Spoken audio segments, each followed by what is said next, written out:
les va? Qué gusto saludarlos este viernes en una nueva emisión de La UNAM Responde, en este espacio que hacemos con mucho gusto y responsabilidad desde Ciudad Universitaria para seguir entendiendo y atendiendo todas esas problemáticas, situaciones que nos atraviesan como universitarios, pero también como individuos. Y por supuesto, este 8 de marzo hemos preparado un programa con el que nos unimos a la conmemoración por el 8M. Acompáñanos.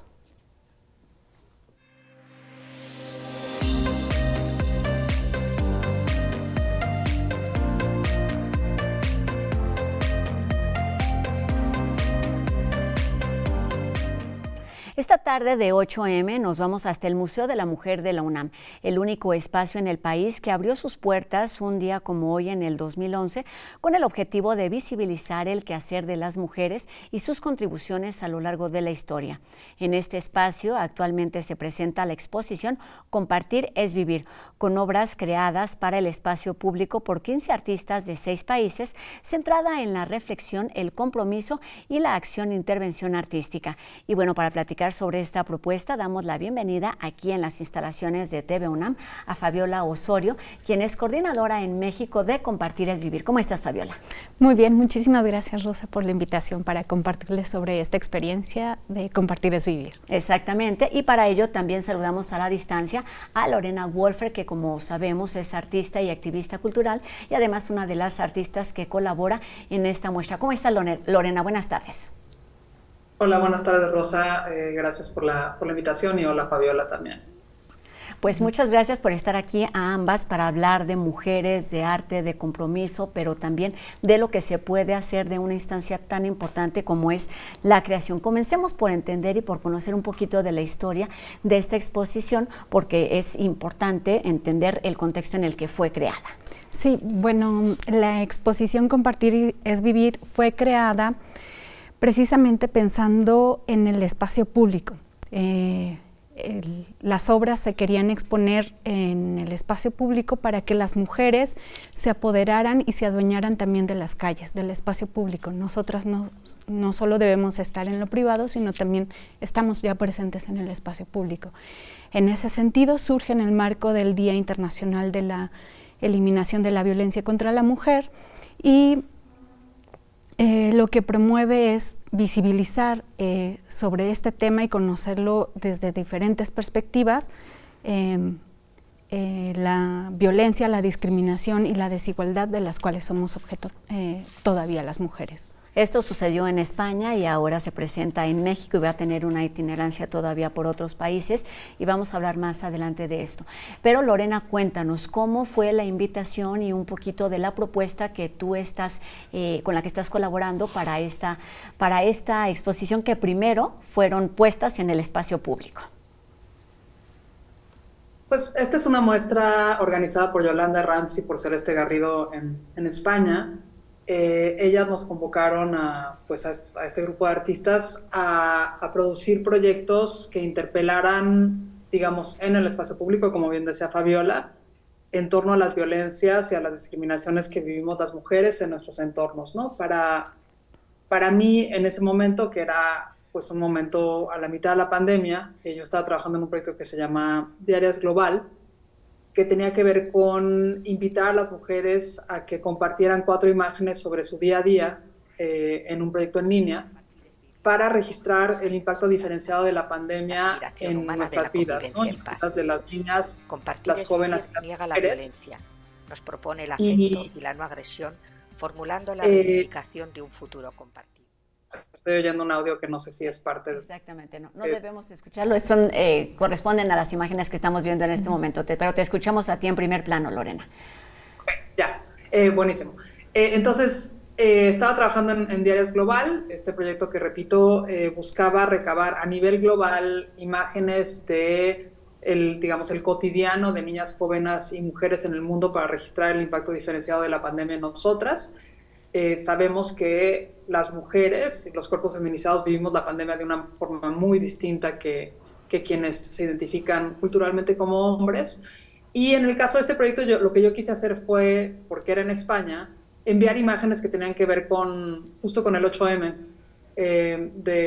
me parece que fue 2020, estoy un poco perdida ya en el tiempo. Exacto. El 8M en la Ciudad de México, ¿no? Como una forma de llevar esto que estaba ocurriendo acá en la Ciudad de México a España. Entonces son dos participaciones que registran, dos imágenes que registran, pues eso, las marchas en la Ciudad de México a propósito del 8M y en respuesta al estado feminicida en el que vivimos. Qué propuesta tan oportuna la de invitar a compartir la experiencia personal desde muy distintos contextos para colocarlos en un solo lugar. Cuéntanos, Fabiola, un poquito de las artistas, de dónde provienen y un poquito cómo se da esta convivencia a partir de las obras. Sí, bueno, la exposición está integrada por 30 obras de 15 artistas, cada una pone 2 piezas. Las artistas vienen de 6 países, de los cuales tenemos a Brasil, Colombia, Estados Unidos, España, México y Guatemala. Lorena Wolfer junto con Elina Chauvet son las artistas mexicanas que participan en la exposición, y bueno, la idea era sobre todo esta conceptualización de visibilizar la violencia, pero también hacer o exhortar a la reflexión. El título lo tiene, que es compartir de un futuro diferente, para compartir, para convivir, hombres y mujeres en paz, buscando una sociedad más justa y más equitativa. Entonces, todas estas piezas que integran la exposición surgen desde un posicionamiento crítico y un pensamiento feminista, y a través de ello lo que se busca es visibilizar no solo el tema, sino también crear puente entre las artistas y su contexto social, con el objeto de poder incidir y promover un cambio en la realidad. Claro, y esto por supuesto no es nuevo, Lorena. Sabemos que tú tienes una larga trayectoria en donde el arte y el activismo han estado presentes en todo momento. Cuéntanos un poquito desde tu experiencia cómo se ha ido transformando esta dualidad para reflejar, para nombrar, pero también para demandar todas esas realidades que se viven independientemente del contexto y del país donde te encuentras.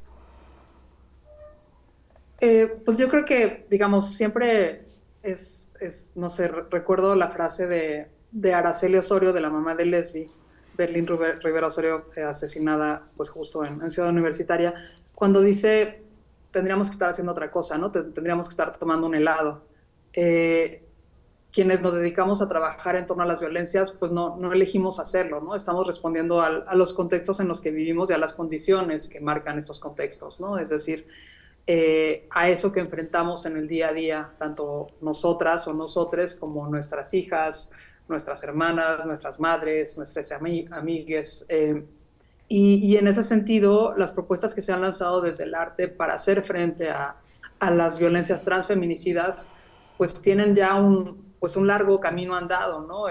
Desde pues mediados de los 90, cuando se registraron los primeros feminicidios en Ciudad Juárez, desde el arte, digamos, el arte en conjunción con los activismos, pues se han lanzado muchas propuestas de nuevo primero para enunciar lo que está pasando, para señalarlo, para nombrarlo, para traerlo a la esfera pública, y después también para proponer formas de erradicarlo, para, digamos, plantear cambios culturales inminentes, mientras que, no sé, las colegas abogadas, por ejemplo, han planteado los cambios que son necesarios en el campo del derecho, mientras muchas otras han planteado otros cambios digamos, en todas las áreas de la vida pública y privada, porque, digamos, el sistema cis heteropatriarcal define todo, ¿no? Y en ese sentido es indispensable modificarlo todo para modificar este estado de violencias naturalizadas contra nosotras y nosotres, ¿no? Y eso, creo que tristemente, pues seguimos produciendo arte para hacer frente a esta realidad que vivimos, porque esta realidad que vivimos no solo no ha cambiado, sino se ha afianzado y se ha multiplicado, ¿no? Y por eso, pues, seguiremos produciendo este tipo de trabajos hasta que, pues, podamos dedicarnos a otra cosa, ¿no? Y podamos, como dice Ara, podamos estar tomando un helado. Claro, ojalá no fuera necesario seguir creando en este sentido. Fabiola, por otro lado, es o más bien en esta misma línea, es algo que a ti te ha interesado en la parte académica y por ahora en esta también propuesta internacional, que es el de cómo el arte puede contribuir en la creación de políticas públicas y por qué debe darse este vínculo con el objetivo de generar un apoyo, un soporte en beneficio de las más afectadas, que en este caso, por supuesto, son las mujeres. Claro, eso es parte también del trabajo que está realizando el Portal Colectiva de Igualdad, donde están estas artistas integradas y que va sobre todo enfocado a reafirmar el papel de las mujeres artistas, a implementar buenas prácticas de acceso de las mujeres a los museos para que ellas puedan presentar sus obras, y sobre todo una experiencia que a mí me llamó muchísimo la atención, que fue cuando conocí esta exposición, era la implementación de cuotas también en los museos para que las mujeres tuvieran mucho mayor visibilidad y mucho más fácil acceso y presencia en los museos para que presentaran su arte. Regularmente siempre había, los museos dan prioridad o priorizan las obras de artistas hombres, y esta experiencia a través de la implementación de esta política pública con las cuotas me pareció sumamente interesante. Un paso adelante. Sabemos, por supuesto, que las violencias y las diferentes formas de violencia son históricas, se van diversificando, se van especializando, y también el feminismo y las luchas en contra de estas realidades han ido avanzando en muchos sentidos. Desde tu experiencia, Lorena, cuéntanos en dónde estamos y hacia dónde van, entendiendo el panorama actual, porque pienso en estas violencias que van siendo, que parecen ser más sutiles y que, lejos de avanzar en erradicarlas, algo va sucediendo y van surgiendo nuevas y nuevas alternativas de violentar a las mujeres. Pues estamos digamos, en un momento muy complicado, porque en efecto los feminismos pues hemos avanzado muchísimo, las luchas. Justo el año pasado con Emanuela Borsiachelo hicimos un proyecto que se llamó 30 en el Museo Memoria y Tolerancia, que justo lo que buscaba era registrar no solo los 30 años, digamos, de violencia, sino la lucha que se ha dado para erradicar esas violencias, ¿no? Y sin embargo, después de 30 años, pues como decía antes, las violencias solo se han multiplicado, ¿no? Por un lado está, digamos, una cultura cis heteropatriarcal basada en, pues eso, en el privilegio de los hombres, que no hemos logrado modificar. Es decir, hemos logrado modificar muchas cosas, pero esa cultura, pues, hace todo por sostenerse y por continuar, ¿no? Y por otro lado está esto que se llama el rearme patriarcal, ¿no? Que es no solo las violencias que ya conocíamos, sino la respuesta patriarcal a eso que hemos avanzado, ¿no? Entonces son violencias o formas de violencias nuevas que difieren a lo que habíamos vivido antes, y en ese sentido nos resulta como muy útil pensar cómo es que las violencias han evolucionado, ¿no? Y cómo cuando hablamos de las violencias contra las mujeres y los cuerpos feminizados y las disidencias, no estamos hablando de una sola violencia, ¿no? Porque de pronto resulta como muy fácil, es algo que ocurre muy a menudo, que cuando hablamos de las violencias pareciera que siempre es la misma, ¿no? Siempre son las mismas violencias, es como si fueran como atemporales, ¿no? Y sí han cambiado, ¿no? Es decir, el rearme patriarcal, la fuerza que la derecha ha tomado a nivel mundial, por supuesto que tiene, digamos, un impacto importantísimo, ¿no? En los derechos de las mujeres y de las disidencias. Si hoy, por ejemplo, podemos celebrar que el aborto se haya incluido en la Constitución francesa, pues este es un caso único, ¿no? Es el único país que considera el aborto en su Constitución, ¿no? Y que en ese sentido es una garantía que, digamos, no se puede estar echando para atrás como acaba de suceder en Estados Unidos, por ejemplo, ¿no?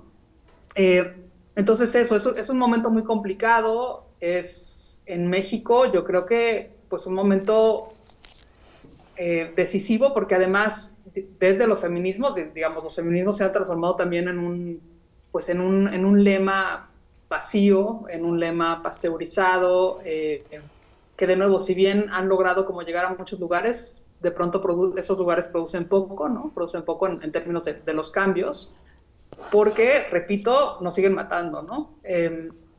Entonces, mientras que no haya un cambio radical en la cultura y mientras que dejemos de pensar que asesinar mujeres es una parte normal y natural de la cultura de la que formamos parte, no hay avance posible, ¿no? Claro, y es por eso importante cambiar desde los discursos, desde las palabras, para poder impactar en las acciones.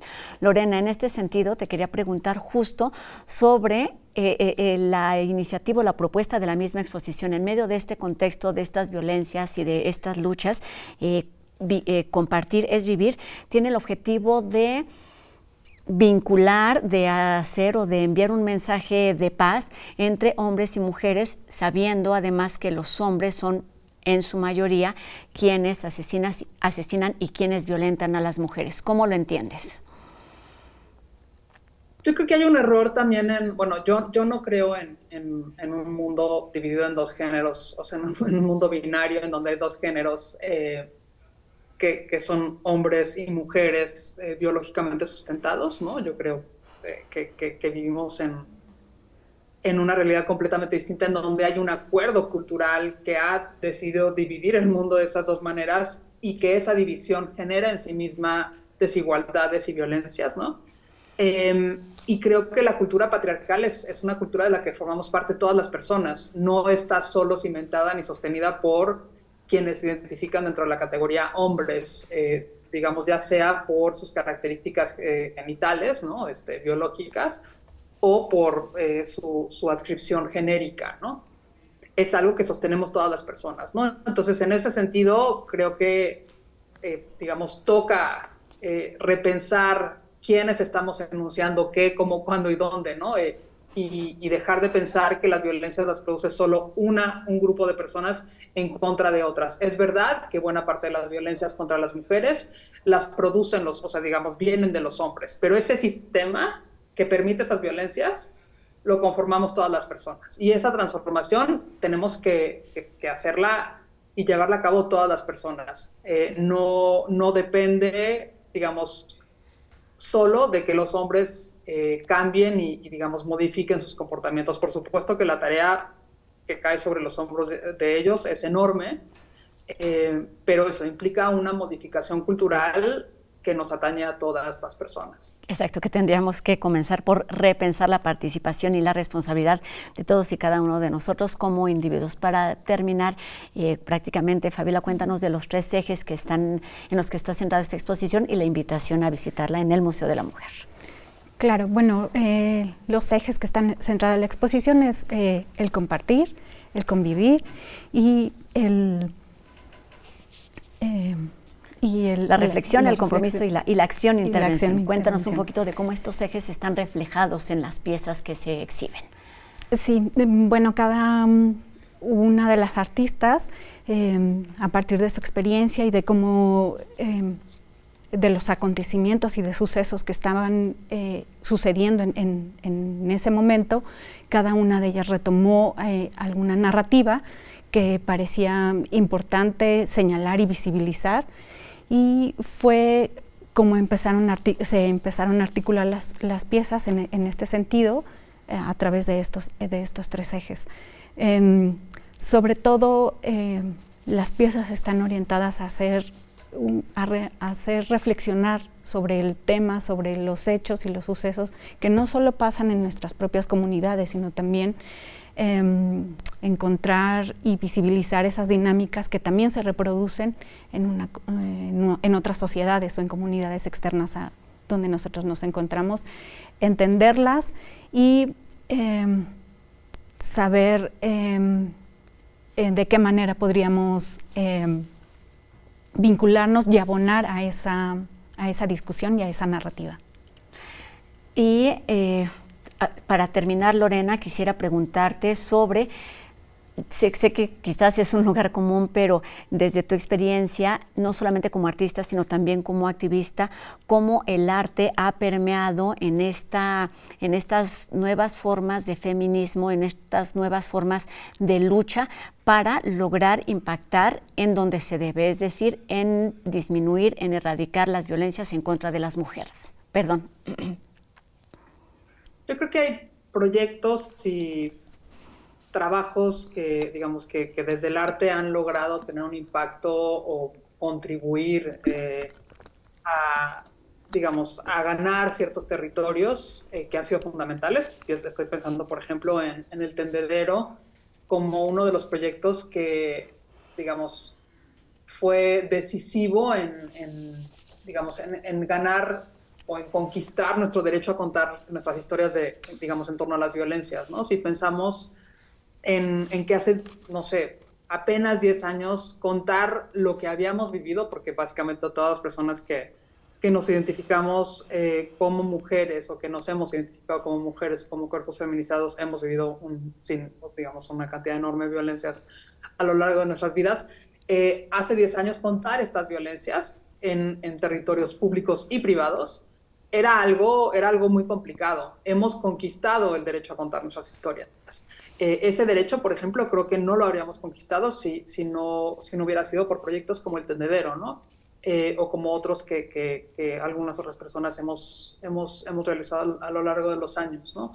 Creo que el arte puede de pronto pues facilitar o producir ciertos puentes que logran, pues eso, enunciaciones que sería difícil alcanzar de otras maneras, ¿no? Creo que el arte es bien poderoso y el arte feminista ha sido indispensable para, digamos, las luchas feministas, aunque de nuevo, pues tristemente el camino por recorrer sigue siendo pues bastante largo. Claro, hay mucho que hacer y mientras haya violencias habrá todo tipo de luchas, por supuesto, a través de distintas disciplinas, pero el arte ha sido este bastión que permite no solamente nombrar, identificar, sino también brindar acompañamiento, y pienso en todas esas acciones, actividades que se han dado, por ejemplo, recientemente en el Centro Cultural Universitario Tlatelolco, donde las madres buscadoras o las mujeres buscadoras se reúnen para abordar, y es el primer paso, un acto individual y colectivo que permea, por supuesto, en el espacio público y tendría que seguir sucediendo así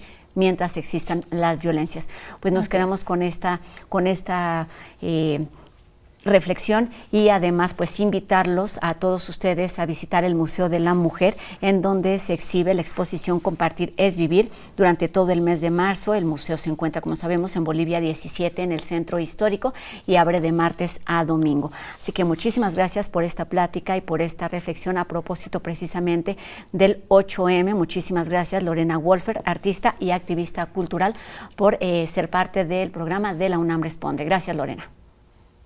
Gracias a ti, muchas gracias por la invitación. Gracias, Lorena, y despedimos, por supuesto, a Fabiola Osorio, quien es la coordinadora en México de esta exposición Compartir y Vivir, una de las responsables de que esta muestra que se montó originalmente en España esté en México y siga esta itinerancia por otros países, principalmente de nuestro continente. Gracias, Fabiola. Muchísimas gracias a ti, Rosa. Gracias, bonita tarde. Y bueno, vamos con otro tema para conocer la historia y también los grandes retos por los que han atravesado diferentes mujeres que han obtenido un lugar en la ciencia, derribando algunas barreras relacionadas principalmente con la equidad. La Comisión Interna para la Igualdad de Género de la Dirección General de Divulgación de la Ciencia de la UNAM ha creado un podcast titulado Voces que Inspiran, que nos acerca a todas esas mujeres que han aportado y que seguramente lo seguirán haciendo desde muy distintas disciplinas. Puedes escucharlo a través de Spotify y lo encuentras como Mujeres en la Ciencia, Rebeldía que Inspira. Cada viernes puedes disfrutar de un capítulo nuevo y, por supuesto, estar atenta a todas estas historias que se escriben día con día.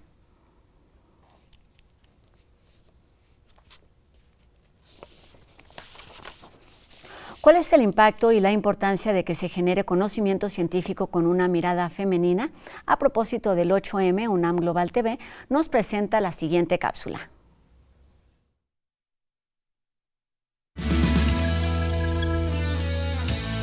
La incorporación de las mujeres a las ciencias no ha sido un camino fácil, y su exclusión ha repercutido en la generación del conocimiento.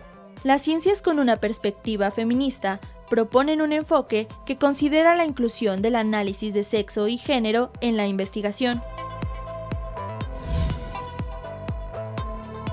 Cuando las mujeres empiezan a incorporar a las distintas áreas y disciplinas del conocimiento, van corrigiendo los contenidos con estas nuevas preguntas. Destaca, por ejemplo, la crítica de Antoinette Blackwell al sesgo de género en la teoría darwiniana de la evolución, que suponía la superioridad masculina. Hay todo un trabajo también sobre tecnologías de reproducción asistida que a partir de la incorporación, de la inclusión de género, estas tecnologías consideran las necesidades de las mujeres, si se quieren reproducir o no, cómo, cuándo y con qué posibilidades tecnológicas cuentan.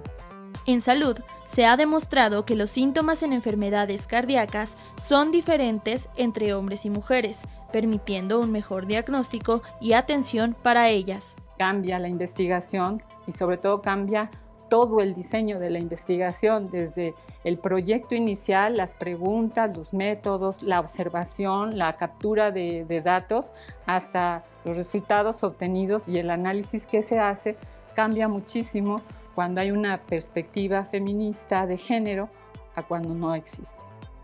En 2022, el Instituto Mexicano para la Competitividad registró que casi 1,5 millones de personas estudiaban una carrera en ciencias, ingeniería, matemáticas y tecnología.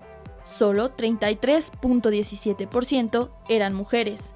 Por ello, es fundamental seguir impulsando que ellas formen parte de las ciencias y contribuyan en generar conocimiento. La ciencia se hace desde las mujeres, para las mujeres y con las mujeres, y esto hace que los contenidos tradicionales que tenían las disciplinas se vayan modificando, mejorando, corrigiendo, aumentando.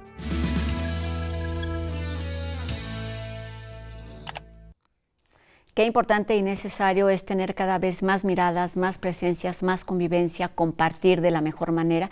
Quedémonos este 8M con la reflexión que nos platicaban nuestras entrevistadas con respecto a repensar el papel de hombres, mujeres, individuos y tener claridad del espacio en el que convivimos. Con esto terminamos nuestro programa de hoy y agradecemos por supuesto a Ricardo Iturbe su participación en la interpretación de lengua de señas y los invitamos a todos ustedes a que se pongan en contacto con nosotros a través de nuestras redes sociales. Queremos escuchar sus dudas, sus comentarios y también los temas que les gustaría que aquí abordáramos. Sigamos haciendo juntos este programa universitario. Gracias a todos ustedes que nos ven del otro lado de la pantalla, a quienes hacen posible esta transmisión día con día. Mi nombre es Rosa Brizuela y nos vemos aquí el próximo lunes en una nueva emisión de La UNAM Responde, 2:30 de la tarde en TV UNAM. Adiós.